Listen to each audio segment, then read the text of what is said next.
kita membahas tentang faktor-faktor penyebab terjadinya evolusi, terlebih dahulu kita akan membahas evolusi itu apa.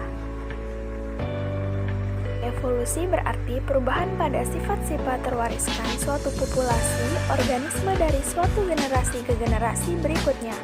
Perubahan-perubahan ini disebabkan oleh kombinasi tiga proses utama, yaitu variasi, reproduksi, dan seleksi alam.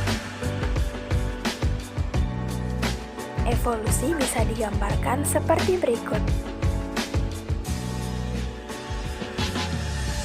Evolusi didorong oleh dua mekanisme utama, yaitu seleksi alam dan hanyutan genetik. Dua faktor yaitu faktor genetik berupa variasi genetik dan faktor lingkungan yang berupa seleksi alam.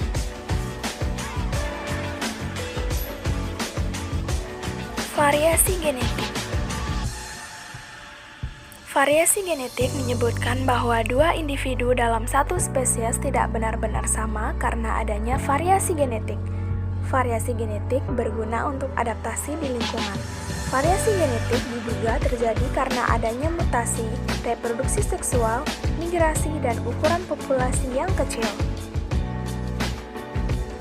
Variasi genetik yang pertama yaitu merupakan mutasi. Perubahan pada struktur DNA sehingga karakter suatu organisme berubah dan sifatnya dapat diturunkan.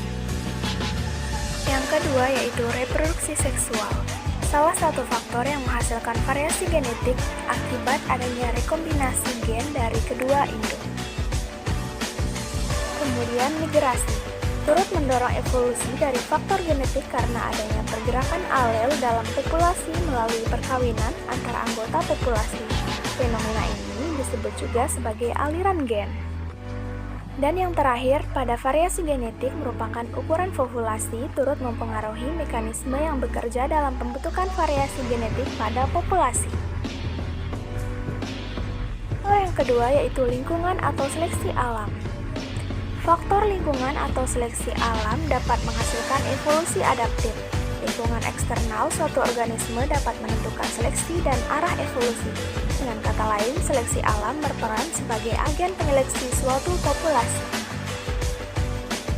Dalam teori evolusi, seleksi alam terdiri dari tiga jenis, yaitu seleksi stabilisasi, seleksi terarah, dan seleksi memecah belah. Pertama yaitu seleksi stabilisasi terjadi ketika individu bersifat ekstrim menghilang sehingga sifat intermediat lebih banyak. Yang kedua, seleksi terarah atau direksional menekan salah satu sifat ekstrim sehingga populasi bergeser. Dan yang terakhir yaitu seleksi memecah belah atau destruktif.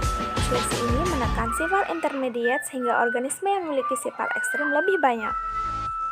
Dulu pembelajaran tentang evolusi hari ini, kita bertemu lagi di video selanjutnya.